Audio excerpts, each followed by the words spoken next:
네, 김경준의 황금 비율 곧장 이어가겠습니다. 시장 참 더 할까 아닐까를 고민하고 있고요. 그것은 섹터에도 마찬가지입니다. 좋았던 분위기를 더 이어갈 수 있는 섹터가 어디일까? 아니면 신흥 강자는 어디가 될 것인가? 끊임없이 레이더를 세워봐야 될 텐데 오늘 김경준 부장님과 함께 관련한 이야기 풀어보겠습니다. 어서 오세요. 네, 안녕하세요. 네. 포트의 황금 비율 어떻게 짜고 계십니까? 네, 6월까지 동일하다라고 말씀을 드렸고 지금 외국인들이 유동성이 들어왔고 그 유동성이 많은 분들이 고민하실 거예요. 이게 지속될지 안 될지. 그래서 제가 조사를 해보니까 한 환율이 10원 정도 떨어질 때마다 한 1조 원 정도씩 들어오는데 지금 이게 지수가 고점이 아닌지에 대해서도 고민하시는 분들이 많더라고요.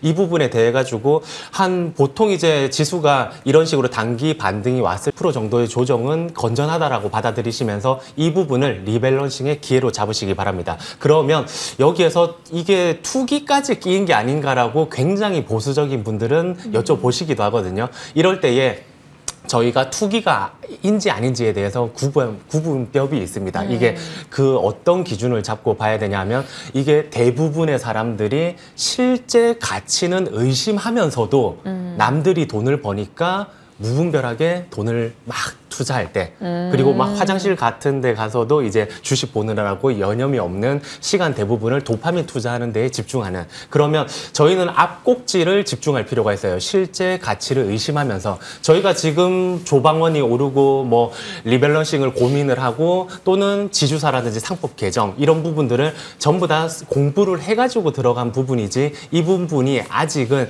많은 분들이 실제 가치를 의심하는 단계는 아니기 때문에 투기는 아니다라고 보여지면서 그러면 초기에 지금 이제 안전자산만 하시던 분들이 들어오시는 분들도 계신데 그분들을 위해 가지고 제가 주식 투자할 때 회사를 투자할 때 어떻게 마음가짐을 가져야 되는지 세 꼭지를 준비해봤습니다. 마인드 컨트롤, 네. 네, 이게 첫 번째는 제일 이제 큰 게 회사를 투자할 때 투자다. 나는 열심히 공부해서 투자를 한다라고 마음을 먹고 들어가는 게 맞긴 한데 그렇게 하실 경우에는 투자했으니까 내가 정말 깊게 공부했으니까 나중에는 오르겠지 하면서 방치하시는 경우도 왕왕 있거든요. 이렇게 될 경우에는 주식을 투자함에 있어가지고 그 회사한테 돈을 빌려준다라고 먼저 마음을 먹으시면 됩니다. 첫 번째 기준이 이 놈이 과연 내 돈을 갚을 분인지를 이제 봐야 되잖아요. 네. 그러면 기업 가치 분석이라든지 기본적 분석이 이루어질 거고 그 이후에 얼마간 내 돈을 빌려줄지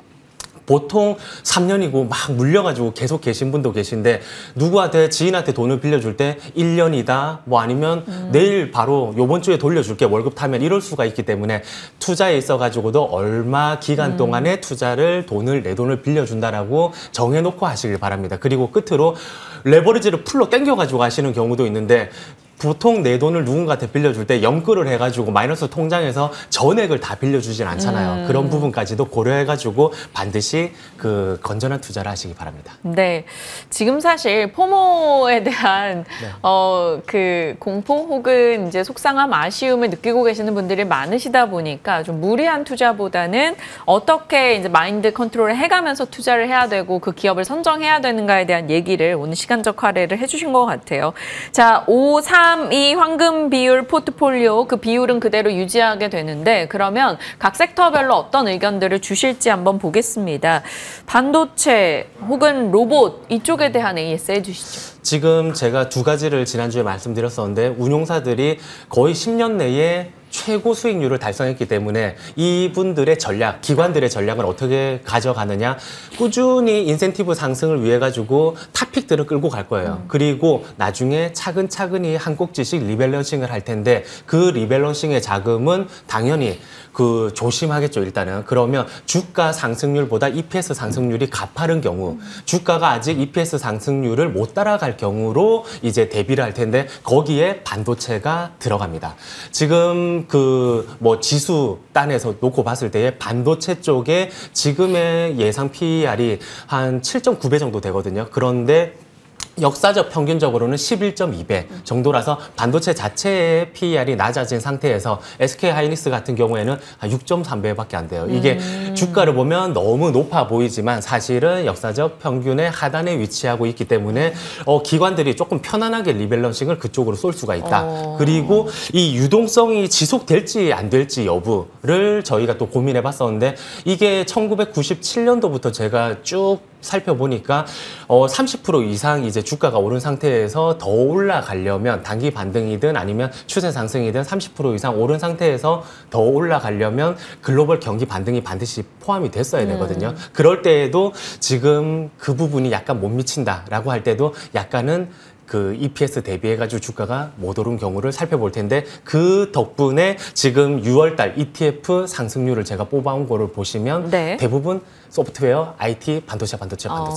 그렇기 때문에 실제 돈이 이쪽으로 가고 있다. 그래서 단기 뭐 주가 변동에 크게 연연해 마시면서 한번 반도체 쪽은 우선은 SK하이닉스라든지 제가 말씀드렸던 다중소송 대표제를 통해 가지고 뭔가 SK스퀘어까지도 한 묶음으로 보시되 그 나머지 소부장 쪽은 추후에 보시는 게 조금 더 안정적으로 보이고 로봇 같은 경우에는 제가 하이젠 RLM이라든지 로보티즈를 탑픽으로 늘 이제 끌고 오면서 그쪽은 이미 1년 동안에 한 3배에서 5배 정도 수익이 났기 때문에 네. 최근 들어가지고 살펴봤을 때에 두 가지 종목이 또 약간 이제 수면 위로 올라왔거든요. 이게 유일 로보틱스랑 그다음에 SOS랩입니다. 그 유일 로보틱스 같은 경우에는 SK의 휴머노이드라고 외우시면 되세요. 이게 삼성전자에서 로봇을 27년 정도 담당하셨던 그 노경식 이제 그 박사님이 연구소장으로 오시면서 약간 그 팀을 좀 데리고 오셨거든요. 그러면서 3분기 때 관련된 발표가 있을 거다. 한 꼭지와 SOS랩 같은 경우에는 뭐 그 자율주행. 그렇죠. 레인보우와 더불어 가지고 가장 핫한 휴머노이드인 그 보스턴 다이내믹스의 이제 로봇 제가 사진 준비한 요 두 쪽에다가 뭐 현대차 그룹하고도 마찬가지죠. 협업을 하면서 2030년도까지 5만 대를 장비를 이제 넣겠다라고 했기 때문에 이쪽이 자율주행 한 꼭지도 있고 드론에 눈이 되기도 하면서 로봇에 눈이 되기도 한다. 그렇기 때문에 한번 지금 엔비디아랑 협업 중이기도 하기 때문에 한번 유심히 살펴보시면 좋을 것 같습니다. 기존에 말씀드렸던 로보티즈와 하이젠 RNN 같은 경우 워낙 이제 작년부터 언급 주셔서 고수익을 달성한 상황인데 여기에 추가로 얹어서 지금 고개를 들고 있는 쪽 유일 로보틱스와 SOS랩 저희 지켜보도록 하겠습니다. 로봇에 대한 반도체와 로봇에 대한 업데이트였고요. 배당과 지주 쪽도 참 강조를 많이 해주셨었는데 중간 업데이트 전략을 중간중간 주시긴 하셨죠. 지금으로서 지주사 어떻게 볼까요? 지금 지주사 제가 딱 들고 가야 될 것들을 항상 매주 챙겨드리는데 네. 지금 표로 준비했을 때에도 뭐 초반에는 한화라든지 두산을 쭉 끌고 가다가 두산은 남겨두고 하나는 팔자라고 말씀을 드린 상태에서 그 LS 같은 경우에는 아직 배당 성향이 높아지면서 조금 주주 환원을 적극적으로 할 필요가 있기 때문에 보자라고 하면서 제가 두 가지를 그 추가로 준비해봤습니다. HDC랑 SK 디스커버리거든요. 이쪽이 PBR도 지금 0.4배 정도 단인데 지금 HDC는 뭐 파카이트가 있는 상태고 SK 디스커버리는 저희가 많은 분들이 SK 이터닉스를 투자하시기도 하시는데 그쪽에 이제 지주 회사기도 하면서 저희가 갖고 싶은 핫플이죠. 땅이라든지 집을 갖고 싶다 이러면 성수가 아마 거의 한두 번째 손에 들 텐데 성수라든지 삼성, 신사 쪽에 4천억 정도의 토지와 건물이 있습니다. 그렇기 때문에 이쪽을 또 한 꼭지로 보시고 그리고 제가 그 저 PBR인데 실적 나오는 것도 한 300 종목 중에서 스크리닝 해가지고 두 종목을 표로 준비해 왔었거든요, 지난주에. 그게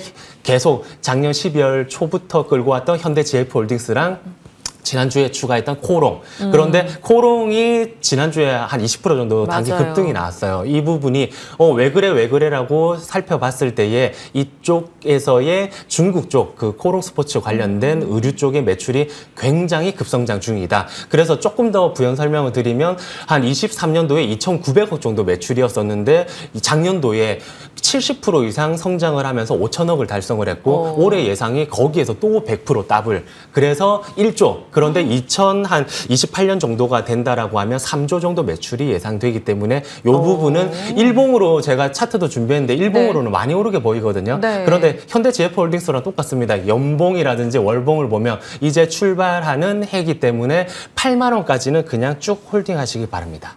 8만 원까지 홀딩 의견으로 코오롱을 주신 거죠? 네.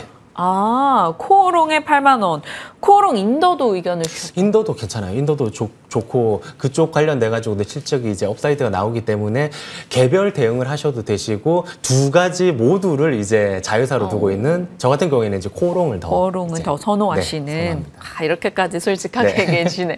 코오롱요. 네, 저희 살펴보겠고요. 지주사 내에서 끌고 갈 수 있는 종목 한 번 더 추려주셨기 때문에 기억해 보도록 하겠습니다. 반도체, 로봇, 그리고 지주 쪽의 의견들 참고해서 대응해 주시죠. 오늘 메리츠증권 도곡지점의 김경준 부장과 함께했습니다. 고맙습니다. 네, 감사합니다.